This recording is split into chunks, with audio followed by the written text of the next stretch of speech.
from all of us at TSN. The holiday season is a time for love and laughter, a time to celebrate with family and friends. It's also a time to remember some of the moments that will never be forgotten, the grief. Today, I consider myself the luckiest man on the face of the earth. The glory. Henderson made a wild stab for it and fell. Here's another shot right by the score! And he's done it! And the greatness. Wayne, let's face it, he is the best. 1989 is special, a time to look ahead to a new decade. But before we do that, we must first say goodbye to the old one. Say goodbye to the grief, the glory, and the greatness.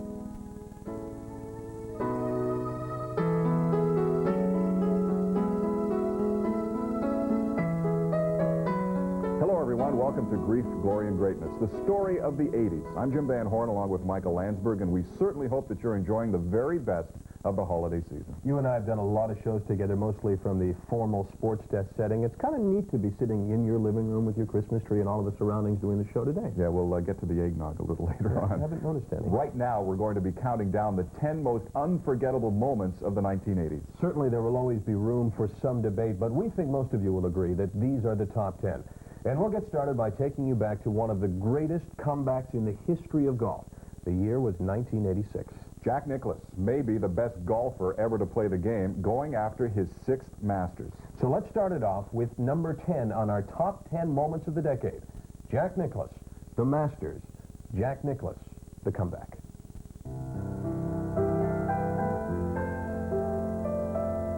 Augusta National, the Mystique, the Magic, the Masters, the most prestigious tournament in all of golf, the kind of tournament storybook legends are made of.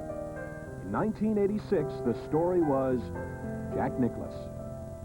Well, the 86 Masters was probably as great an accomplishment as I've ever had. The reason for that is that throughout my career, I expected to win every tournament I played in. The press expected me to win, the public expected me, and the other players expected me to win. In 86, there wasn't any of those people that expected me to win, including myself. In 1986, Nicklaus was 46, past his prime, no longer a factor on the PGA Tour. He had not won a tournament in 2 years, a major in 6, and was 160th on the money list. When play began on Sunday, Nicklaus trailed Greg Norman by 4 shots, but also in front of him were the likes of Lunger, Watson, Kite, and Seve Ballesteros. For Nicklaus to beat them all would be miraculous. With 10 holes left to play, Nicklaus had dropped 2 shots. He was now 6 behind the leader, Seve Ballesteros. I couldn't make any birdies at front 9. I made 1 birdie and 1 bogey, and finally made a putt at the 9th hole. 35, that's not that bad. And then I made, in 10 and 11, 2 pretty tough holes. I birdied both of those, and I said, I've got a good shot at it. And that's, I felt like I could win about that point. That's when I bogeyed 12. But he responded with an eagle on 13. The Bear was starting to make a move. As I got to the 14th tee, I looked up the leaderboard, and there was only 2 fellows in front of me. I was 7, Ballesteros was 9, and Kite was 8. I said, there's only 2 guys in front of me I've got to beat now, as long as I keep playing. After parring 14, Nicklaus sent the gallery into a frenzy with yet another eagle on 15. Yes, sir! Next up, the par 3 16. It's right.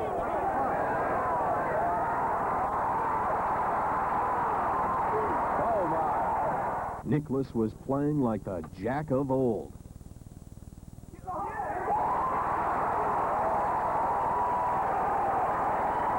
There's no doubt about His birdie on 16 put him just 1 stroke behind the leader, Ballesteros. But things can change in moments. Ballesteros, 1 hole back with an easy shot, suffers disaster. Oh, he's pulled it. He has pull hooked that. That's destined for the water.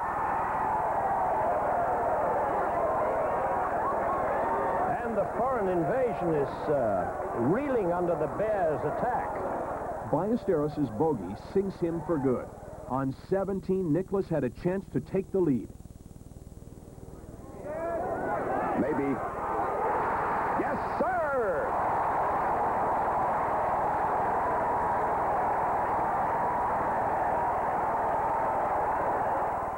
He had done it. He had passed all 8 golfers and led the 1986 Masters for the first time. As he strode up 18, the gallery knew it was a walk of a champion. He parred 18 for an incredible 30 on the backside. His embrace of Caddy Jack Jr. is indelibly etched on the minds of thousands.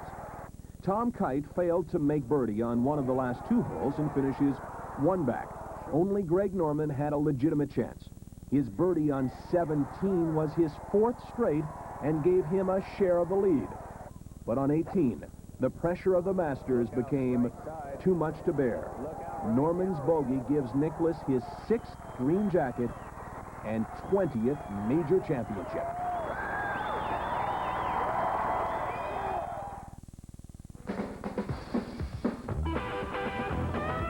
Bo knows baseball. Bo knows football. Bo knows basketball, too. Bo knows tennis?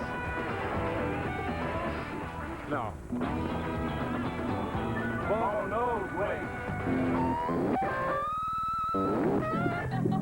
Bo, you don't know diddly.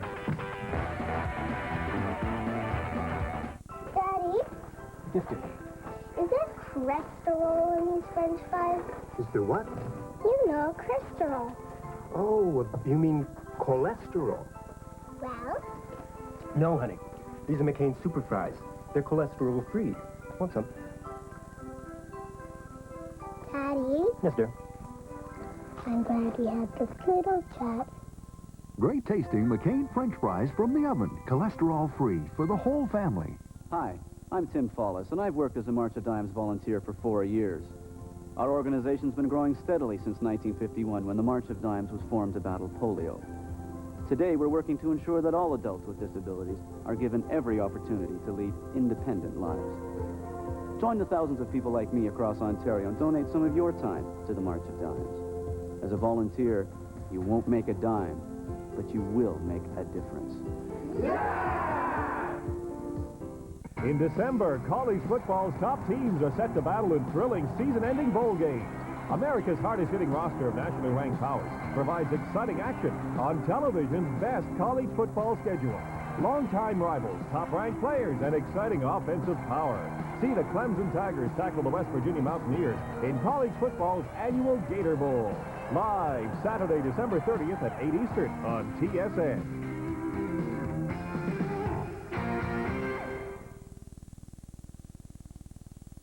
Welcome back to the show. We are counting down the top 10 moments of the decades. Sounds more like a rock show than a sports program, doesn't it? I love a sports show that you can dance to as well. Next up is number 9 and one of the greatest matchups ever played on center court at Wimbledon. In fact, some have called it the best ever, certainly the best tiebreaker ever played. The year was 1980. John McEnroe and Bjorn Borg. McEnroe, just 21 years old, playing in his first Wimbledon final. Borg, the #1 player in the world, going after his 5th consecutive Wimbledon crown. Unbelievable. But as you said earlier, I think the thing that most people will remember about this matchup is that incredible tiebreaker. And that's where we're going to begin our look back. Borg leading 2-1. They're tied at 6th in the 4th set tiebreaker. Borg and McEnroe, fire and ice. Not enough with Bjorn.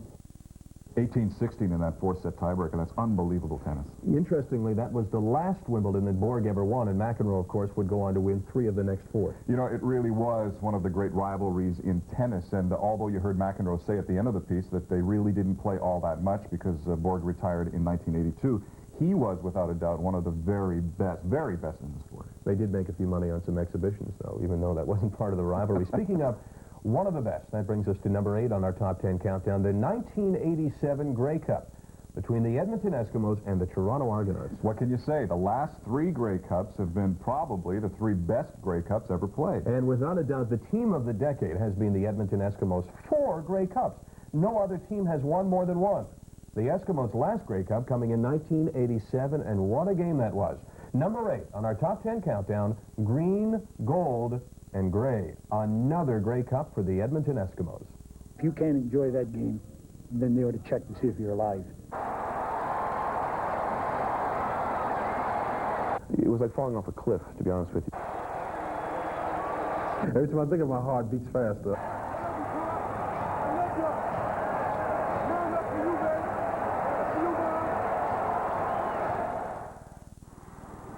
November 29th, 1987. They've already played 9 minutes and change in this, the 75th annual Grey Cup game in Vancouver. Argos kicker Lance Chomick enters the game looking to give the Argonauts an early 3-0 lead. The coverage wasn't that fantastic by the field goal team. But on the other hand, Edmonton, knowing that Gizmo is the Gizmo, they made some excellent blocks. This attempt from the right hash marks. He made a spectacular run. But I remember standing on the sidelines, and he came up, and he had to run up our sidelines, and you want to come off the sidelines and clothesline the guy, because, you know, at this point, he's by the 40-yard line. I can almost see that he's going to break it. He's got one guy to beat, and with his speed, you know, it was almost inevitable that he was going to do that. So you're holding yourself back. It was, you know, it's one of those things. In a big game like that, it's a roller coaster, emotional thing, and but you did have to realize that there was still a lot of time left on the clock, and we could overcome that. The return by Henry Williams covers 115 yards and gives the Eskimos a 7-0 lead. In the second quarter, Toronto is back on top. That's when the Argos lineman Glenn Kalka zeroes in on Eskimos quarterback Matt Dunnigan. Once I got my hands wrapped around him, I remember I pulled his arms down and then just slammed his head into the turf. And I remember just laying on him and knowing the ball was loose, not knowing who had the ball, but by the roar of the crowd, I knew something big was happening. And I remember just laying on him and probably saying a few, you know, choice words at the time as well, but then sitting up and realizing what had happened. And definitely, it turned out to be a good point and a bad point in that game for us, because as far as I was concerned, then Damon Allen had to come in, and he was the one who beat us as far as I was concerned. Doug Landry's touchdown gives the Argonauts a commanding 14-point lead. But that lead is reduced to just 4 points by halftime. In the fourth quarter, Damon Allen makes his presence felt. A second-string quarterback in the biggest game of the year. Allen runs left, finds a hole, and hits it. The Eskimos have the lead. A key play in this game. 4 minutes later, the Argonauts showcase their own backup quarterback. His name, Danny Barrett. Barrett's 25-yard run puts the Argos back on top, this time with just 2 minutes and 43 seconds left to play. Now, all of a sudden, the Eskimos have to regroup.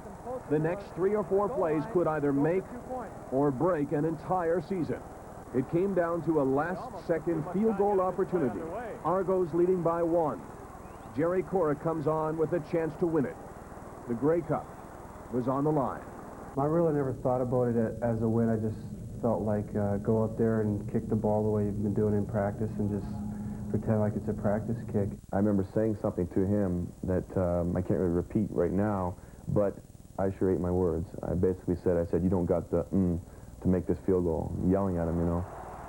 And then, boom, you know, kicks this field goal, and you turn around and you watch it, and it just sinks down and goes in. And the feeling at that point is, I just went numb. You never really think about going after the ball. I mean, it wasn't a real big deal then, but I wish I would have went after the ball and kept it. But it was nice getting a Grey Cup win in your rookie year and everything like that. Congratulations to the Edmonton Eskimos, Grey Cup champions for 1987. One of the real neat things about that game is that while the game was being played, everybody said, team who has the ball last is going to win it. Not the case. Argonauts got the ball back with 50 seconds to play, and the Edmonton defense held. What a great football game. Yeah, and it also proved that the CFL could provide us with outstanding entertainment. Next up is the story of 3 very special Canadian athletes, Ann Ottenbright, Alex Bauman, and Victor Davis, all 3 swimmers. They were the story of the 1984 Olympic Games in Los Angeles. And when you consider that Canada really isn't a national power when it comes to Olympic competition, their success in the pool is even more impressive. In fact, prior to 1984, Canada had not won a swimming gold in 72 years. It certainly is a long time for sure, and that brings us up to number 7 on our top 10 countdown. Ann, Alex, and Victor going after the gold in Los Angeles. Representing Canada, the Olympic champion, the new world and Olympic record holder, Alex Bauman. I know Canadians seem to have this inferiority complex that we can't be as good as other people, but hopefully we proved, and other people will prove that Gaetan and Sylvie Bernier and all the other people that performed very well, that Canadians can do it. We're just as good as anybody else. Los Angeles, 1984. 20-year-old Alex Bauman of Canada receives his second gold medal of the Games after world record performances in both the 200-meter and 400-meter individual medley. Throughout the Games of the 23rd Olympiad, the names of Bauman, Davis, and Ottenbreit stood high above the rest. They came to compete. They left with gold. Well, I think one of the things is that I was very proud to be a Canadian at that time. I was, of course, born in Czechoslovakia, and I'm sure Czechoslovakia wouldn't have given me the opportunities that Canada has. And it was just a tremendous feeling to be there and to have the opportunity to compete and to be successful and to win, of course, because that was my goal, because I had both world records going in. I think we broke through a barrier at that point when Canadian swimming felt a little negative about themselves. I think that we broke through something, and hopefully be able to keep it up like that. Will now perform. Anne Ottenbreit, the first Canadian woman ever to win Olympic gold in the swimming competition. Unlike Bauman, Ottenbreit wasn't expected to win gold in Los Angeles. Not only did she win gold, but she also took home both silver and bronze. Ottenbreit's win in the 200-meter breaststroke gave Anne a unique experience she won't soon forget, standing on the podium, listening to the Canadian national anthem. That feeling is just so incredible. I couldn't even, I couldn't stop thinking about how much I wanted to cry, just bawl.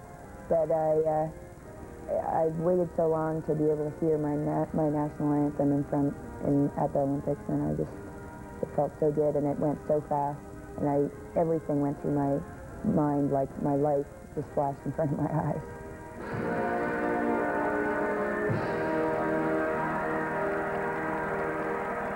She was very gutsy because she had an injury a couple months before then, and she couldn't swim the trials. Fortunately, they gave her a bye to make the Olympic team, which was a great decision retrospectively, and you know, I just think that it was a tremendous effort, and I mean, she just swam great. What can you say? The third member of this Canadian success story is Victor Davis. Like Ottenbreit, Davis also won 3 medals in 1984. He won gold in the 200-meter breaststroke, silver in the 100-meter breaststroke, and another silver in the 4x100-meter medley relay. Victor was a very intense person, and he showed his emotions. And I think a lot of people don't understand what it takes to be a high-performance athlete, that you're going to have frustrations, and there's a lot of pressure involved, and sometimes you can't hold back your emotions, and perhaps sometimes you shouldn't. I remember Victor had a walkie-talkie, and I know the media was at the other end, and he said, you know, Bauman has broken his leg. Will you get an ambulance? And all the media, you know, thought that this was a front-page story. So, you know, practical jokes like that. But in reality, they're just things to relieve pressure and have a little bit of fun. On November 18, 1989, Canada said goodbye to its Olympic hero, Victor Davis, killed after he was struck by a car in downtown Montreal. He was 25.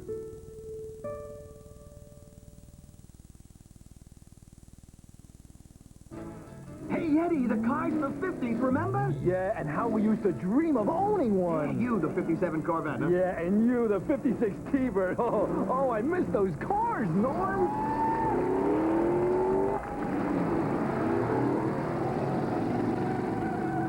They're back.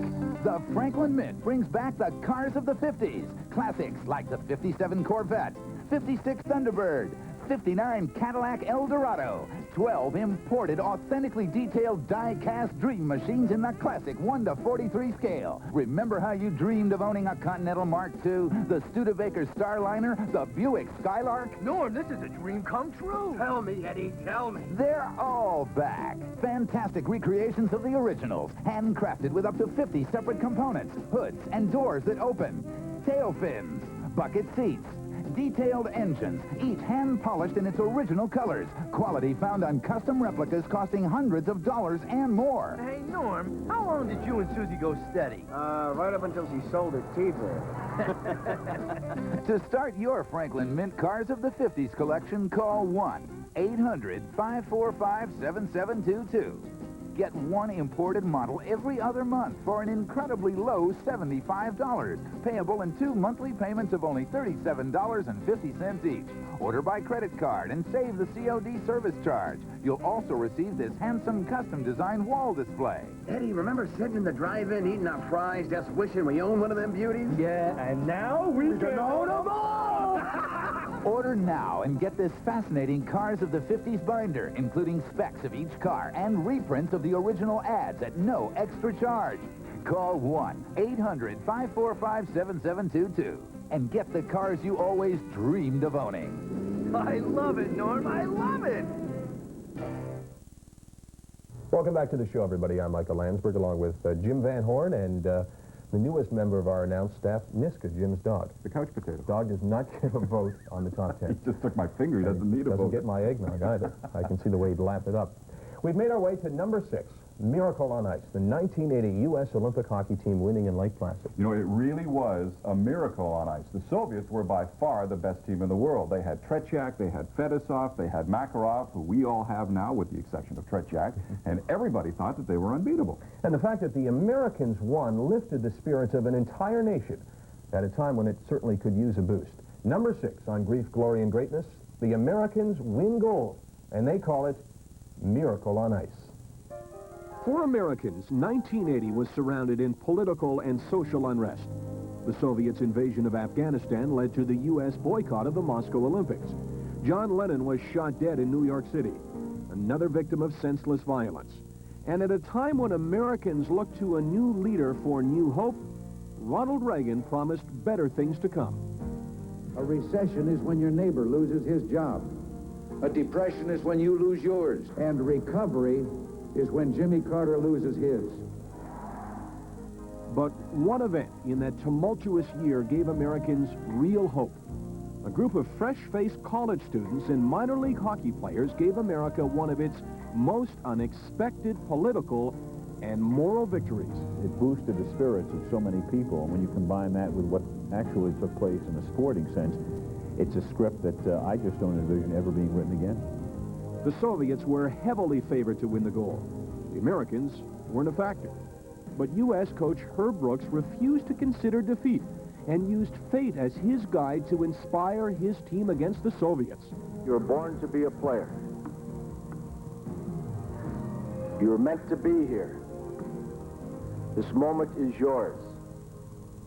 You're meant to be here at this time. I said, let's have the poise and possession with the puck. That's all I said. Brooks and his players were ready, but nobody expected the game to be close.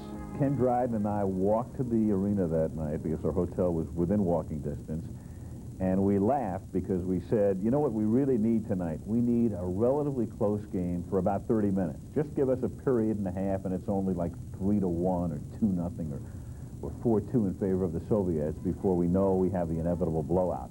The Americans played a solid first period. Mark Johnson's goal with seconds left tied the game at 2.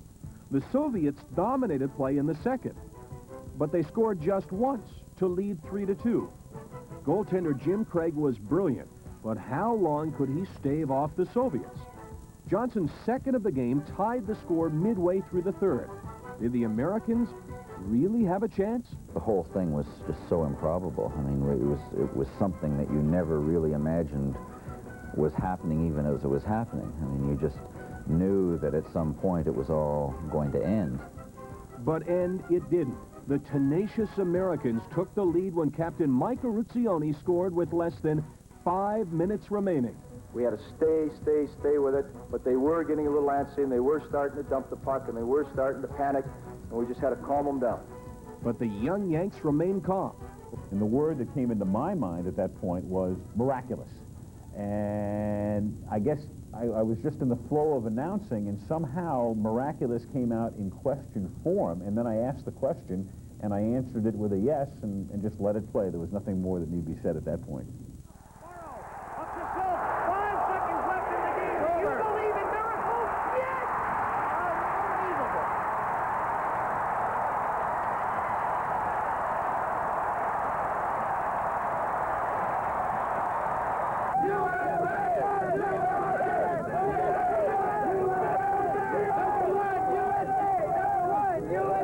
It wasn't a hockey game, it was a miracle. USA! USA! USA! USA! USA! It was a night of celebrations across the USA. Everywhere except the Soviet embassy in Manhattan. The embassy was silent. Silent because of the reminder that hung outside the firehouse directly across the street.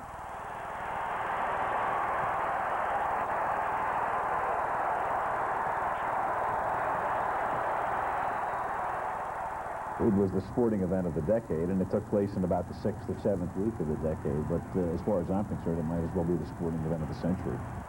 I really don't know if I would say that it was the story of the century, but truly at that time it was a miracle on ice. Actually, we're saying it wasn't. We're saying it was the 6th best of the decade, so we disagree with that. Yeah, from an American point of view, that had to be the hockey highlight of the decade. From a Canadian point of view, I don't think there's any doubt. 87 Canada Cup, no question, the greatest three-game series ever played. It was the ultimate showcase for two of the best hockey players in the world, Mario Lemieux and Wayne Gretzky. Magnificence and greatness. Into the rinse, fake set, goes in deeper to Lemieux. He scores! Mario Lemieux on a brilliant setup by Gretzky. Drop pass back, Fetisov to Makarov. He scores! Makarov left the... As expected, the Soviets and the Canadians were the class of the '87 Canada Cup. The Soviets with stars like Fetisov, Krutov, and Makarov. The Canadians with Messier, Coffey, and Howardchuk. And then, of course, there was Mario and Wayne. Third and here's Gretzky with Lemieux. 2-on-1 break. Gretzky to Lemieux. Scores! It's sheer magic. I don't think that anybody ever expected them to play together on the same line because of what they could do by themselves, but when they were put together for the first time, it was just incredible to watch. They gelled perfectly. Mario became the scorer and Wayne the playmaker, and I don't think there'll be another line like it or an exhibition of hockey like those two guys put on in that cup. After breezing through the round robin, the Soviets and Canadians met in the finals. A best-of-3 showdown between the world's hockey powers. The dream match everyone wanted. Game 1 established the pattern. Both teams traded goals and headed into overtime, tied at 5. Into center ice. Below Mackin. Samyonov to Semak. He scores! Semak into the top corner. And the Soviets win in overtime. 6-5. Alexander Semak with the winning goal. Game 2. Once again, tied at 5. And once again, overtime. Drops behind the net. Out to Murphy. Murphy to Gretzky. Hit the post. Rebound. They score! Mario Lemieux! Canada wins. The series is tied.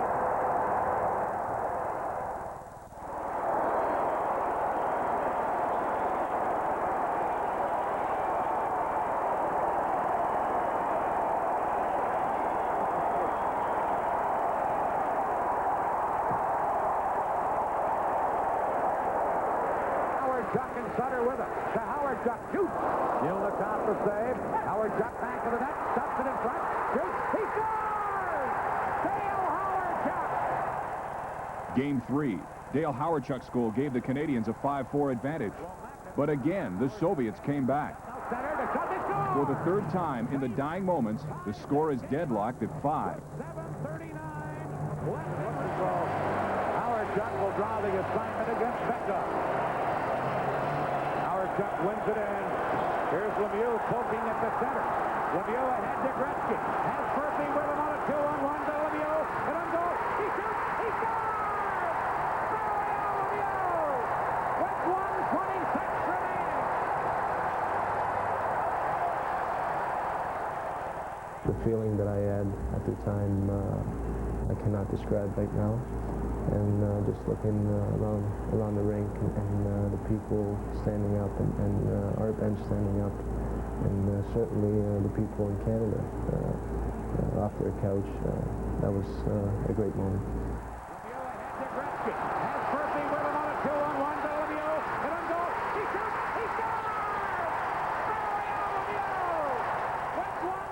Dan Kelly provided us with one of the most thrilling play-by-play voices ever in the history of hockey, and unfortunately it was shortly after the Canada Cup that we lost the voice of hockey in the 80s. But what's nice is we have something to remember him by. We'll see that goal over and over again. We're getting closer and closer to number 1. We're up to number 4 now on our show. And up next is a story that I know is both near and dear to your heart and my heart, the Calgary Olympics. It was probably one of the best assignments that I've had personally. I got to cover all the alpine events at the Olympics. You were at the figure skating venue at the Saddle Dome, and it was just thrilling. You know, you and I stayed in the same condo. I think I saw you twice for the whole month. That's about it, yeah. So let's watch together as we reminisce about some of the great moments of Calgary, 1988.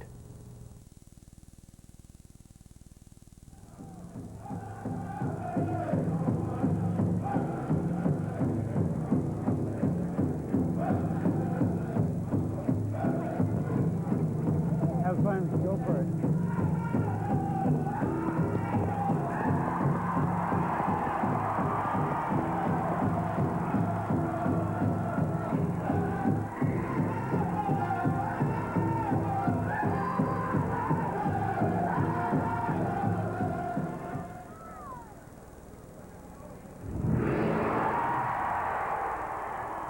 And so began the 1988 Calgary Winter Olympics. And who could forget some of the names and the faces that made these games so special, like the charm and personality of Liz Manley.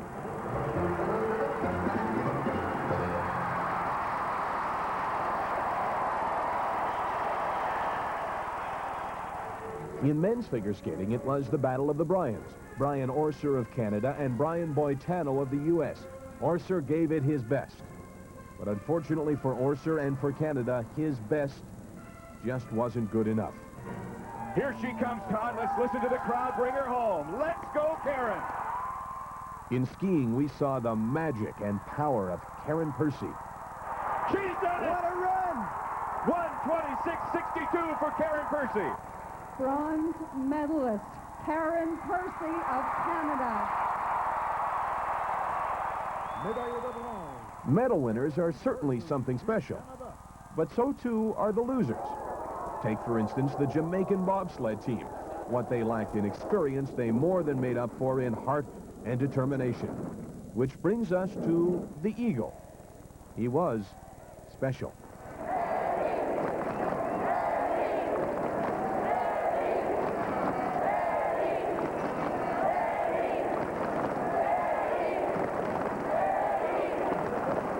You are going to have your Eddie. Just a moment, please. I think people appreciate the fight that I've had to get here, and you know, people like a fighter.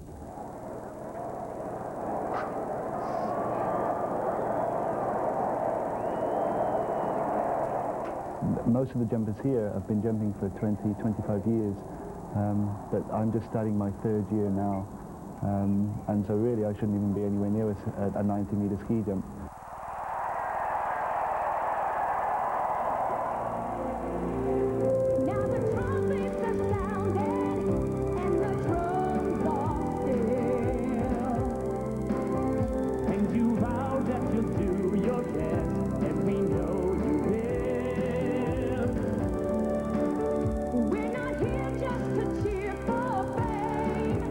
But for honor and truth, that's why we came. It's not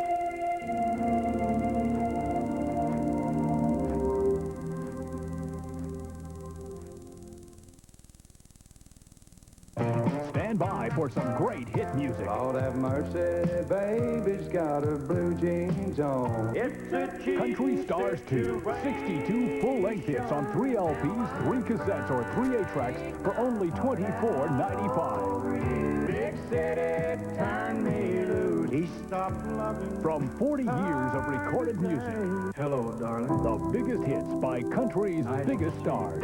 Rose-colored glasses.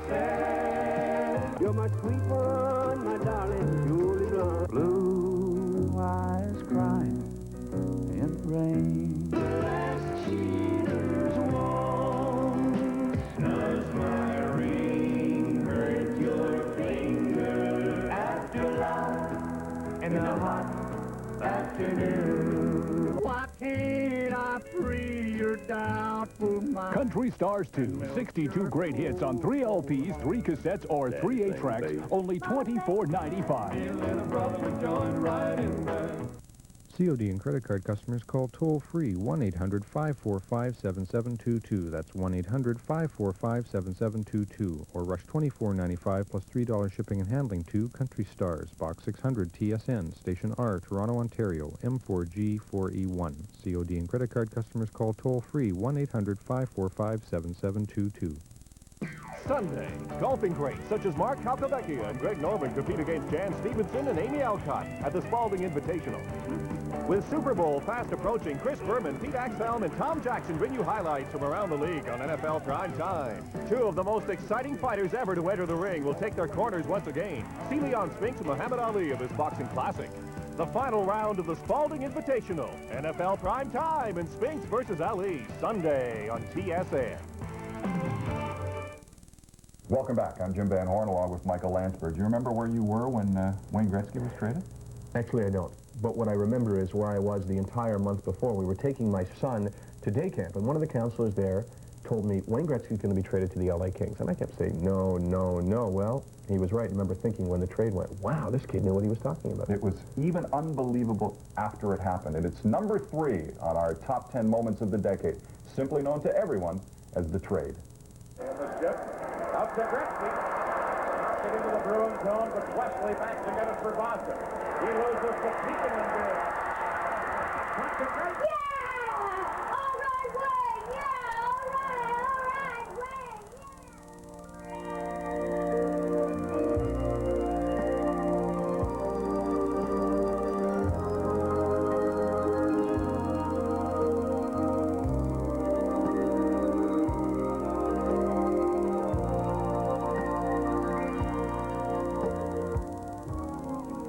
The Edmonton Oilers have agreed to trade Wayne Gretzky to Los Angeles. For the people of Edmonton, the thought of trading Wayne Gretzky was a nightmare. Unthinkable, for Gretzky was the world's best.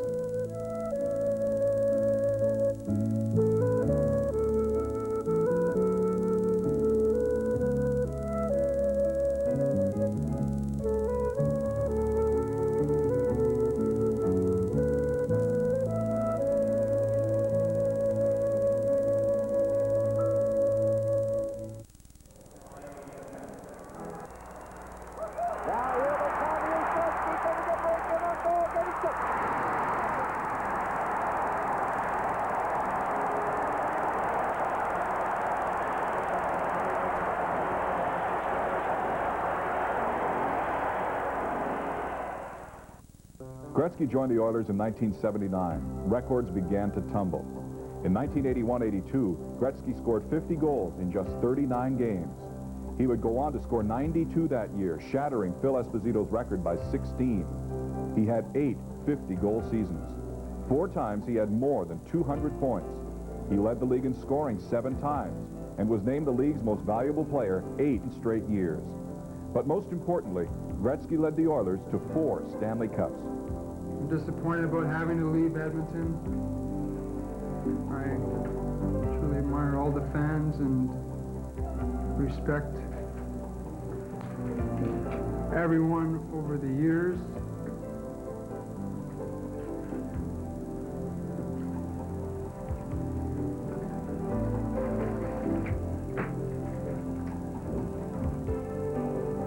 But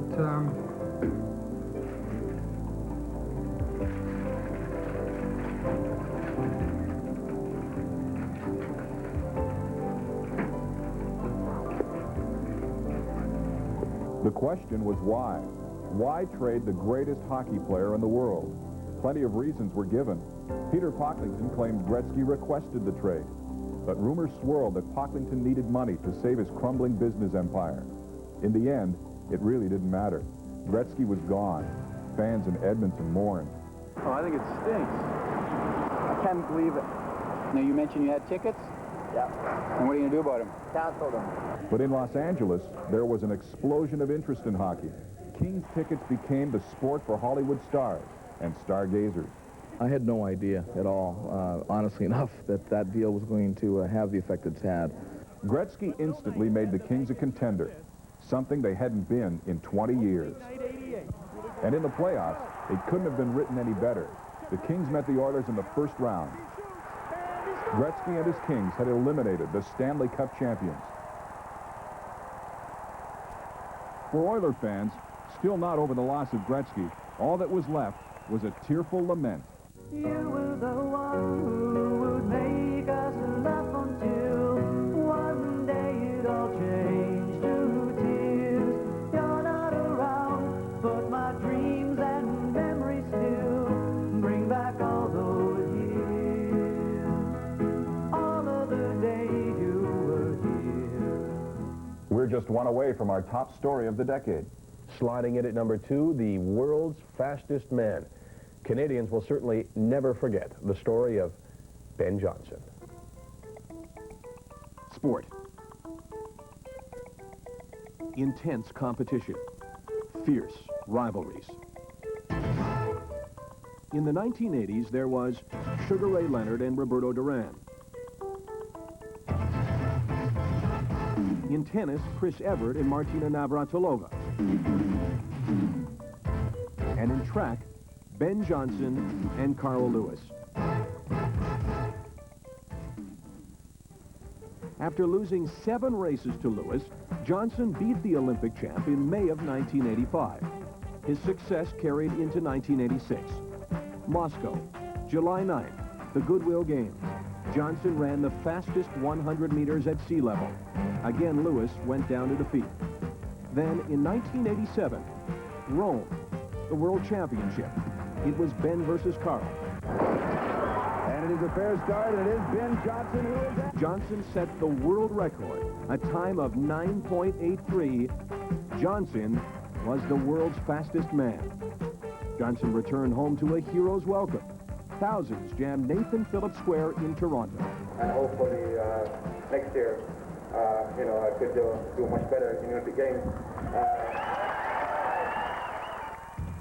Johnson was on top of the world. A gold medal in Seoul would be the pinnacle of his career. But Lewis would be ready.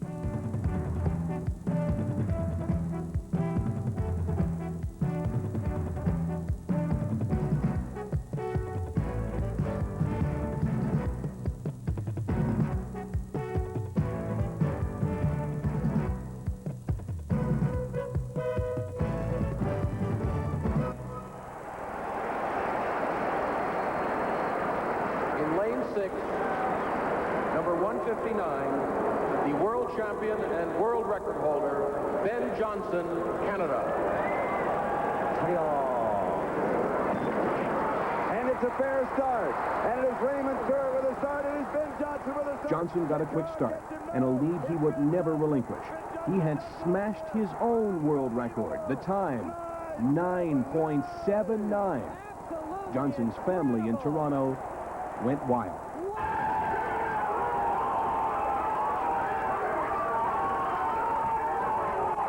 It was a great moment to be a Canadian.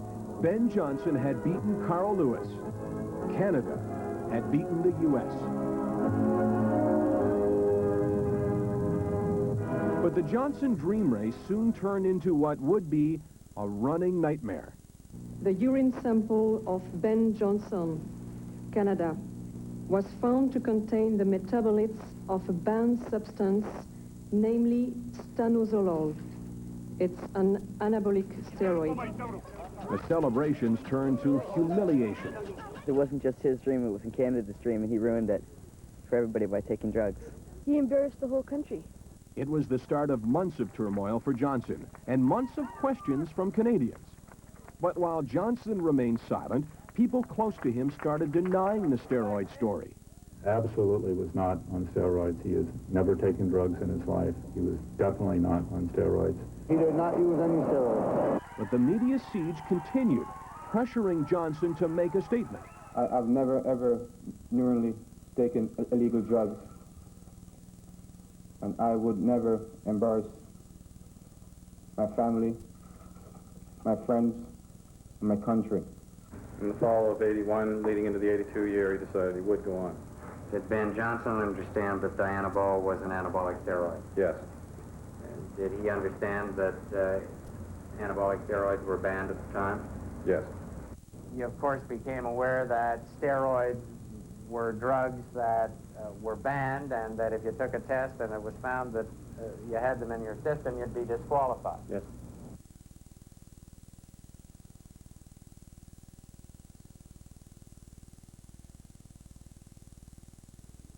My name is Richard Cohn. I live in Staten Island, New York. I smoked for 30 years, heavily. I bought the Life Sign product. I don't smoke anymore. This man is not an actor, and he's got something he wants to tell you. I felt like I couldn't accomplish anything in my life because I was stuck on this particular addiction. I went cold turkey. I stopped, I think it lasted 40 minutes. Life Sign's gradual withdrawal was just what Richard needed. At the heart of the program is this amazing little computer. How does it work? At first, you smoke normally while you let the computer know each time you light up. After that, the computer starts prompting you to change the times of day you light up. You're not yet smoking less, mind you, just at different times. As Life Sign breaks your habit, it begins slowing down the frequency of your smoking. So gradually, you hardly notice it. Your need for nicotine calms down, naturally. The reason why this particular product worked and others didn't is because it was a slow and gradual program of withdrawal. And when he hit a rough spot, trained counselors were standing by at Life Sign's toll-free support hotline. The person I called on the other end of the phone was really marvelous. Really knew their stuff. I had a real sense of accomplishment. And I really felt good about myself. Call this toll-free number now and save $10. You get the complete Life Sign system, computer, 48-page guide, and free telephone support line at a $10 savings. Credit card customers can pay in 4 easy installments of only $19.95. With Life Sign's unconditional 60-day money-back guarantee, why not call right now? I strongly suggest that you really take a hard, long look at this product and look at yourself and say, hey, you know, maybe I put these two things together and stop smoking. Me and Life Sign. Work for me. We are back, and we've made it all the way to #1. And I can tell you right now, it is not Wayne Gretzky, and it's not Ben Johnson. It's about a young man whose hard work and determination raised over $23 million for cancer research. What an amazing story. 9 years ago, he united this country with his Marathon of Hope. His name, of course, is Terry Fox. On April the 12th, 1980, Terry began his run across the country. He captured the hearts of all Canadians and will never be forgotten. Terry Fox, the Marathon of Hope.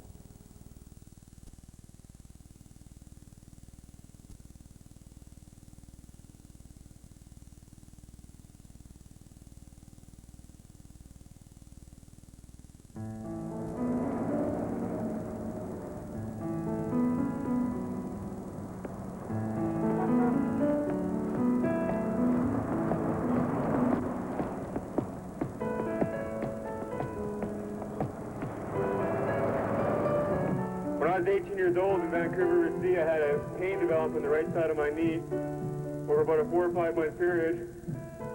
And one morning I woke up and I couldn't get out of bed, and that day they told me I had a malignant tumor and that I had to have my leg amputated in 4 days.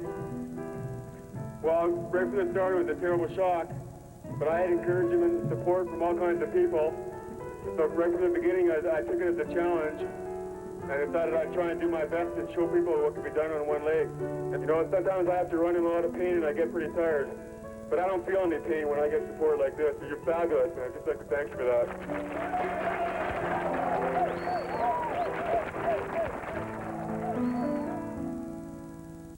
What is the true definition of a hero? How about someone having the courage to stand up and fight? Someone having the guts to say, I can make a difference. Terry Fox made a difference, raising money and raising awareness. He was a Canadian hero. To me, the only important part about the publicity is cancer can be beaten and the Marathon of Hope. And I'm just one member of the Marathon of Hope. I'm no different from anybody else. I'm no better, I'm no lower, I'm equal with all of you. And if I ever change the attitude myself, then there's no use in continuing. So when you're cheering and clapping me, you're not just clearing and clapping me, because there's so many other people involved in the run that nobody hears about. There's my brother and Doug, and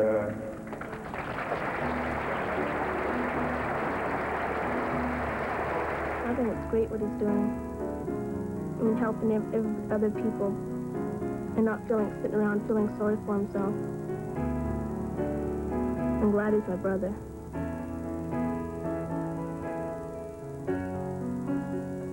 Later on, in the summer of 1980, Terry made his way into Northern Ontario. It was at that time he began to realize that something was wrong. Terry said he felt tired. He needed a doctor. He needed more time. Originally, I had primary cancer in my knee 3.5 years ago. And the cancer had spread. And now I've got cancer in my lungs. And we got to go home and try and do some more treatment. But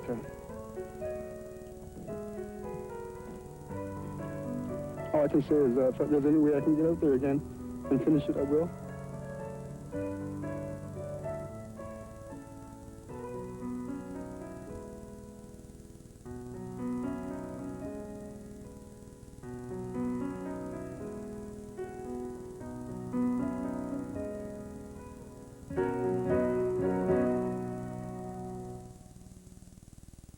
The Terry Fox Run Foundation is still raising money. It has now collected over $90 million since Terry's dream first took shape. It is the single largest fundraising event for cancer research in the entire world. And the Terry Fox Run, which has been a national event in this country for the past 9 years, is now run in 28 countries around the world. That's amazing. There's no doubt about it. He is a Canadian hero. So, there you have it. Our top 10 stories of the decade. Certainly, we weren't able to cover all the important stories, like the New York Islanders, the Edmonton Oilers, the LA Lakers, and the San Francisco 49ers, or the Toronto Blue Jays and the Montreal Expos. And don't forget, you also have people like Steffi Graf, and Pete Rose, and Rick Hansen, and of course Sugar Ray Leonard. The list goes on and on. But it has been a lot of fun, that's for sure. For all of us at TSN, we'd like to wish you and yours the very best of the holiday season. And for Michael Landsberg, I'm Jim Van Horn. So long for now. I wonder if there still can be moments of glory destined to be history, the kind that make the people stand, the kind that come from the power of a hero's hand. The moments we remember best, triumph and heartbreak, reaching further than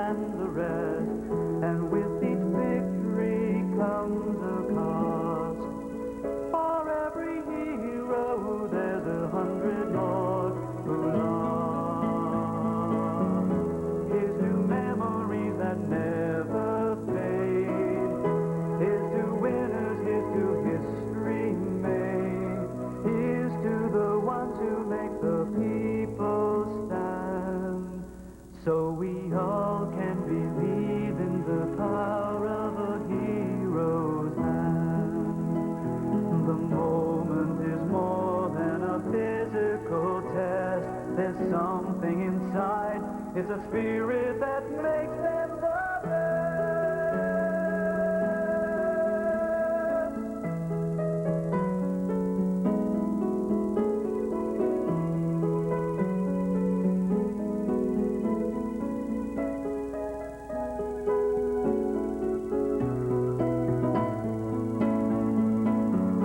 Here's to memories that never fade. Here's to winners, here's to history made. Here's to the ones who make the people stand. So we all can believe in the power of a hero's hand. Here's to the ones who make the people stand.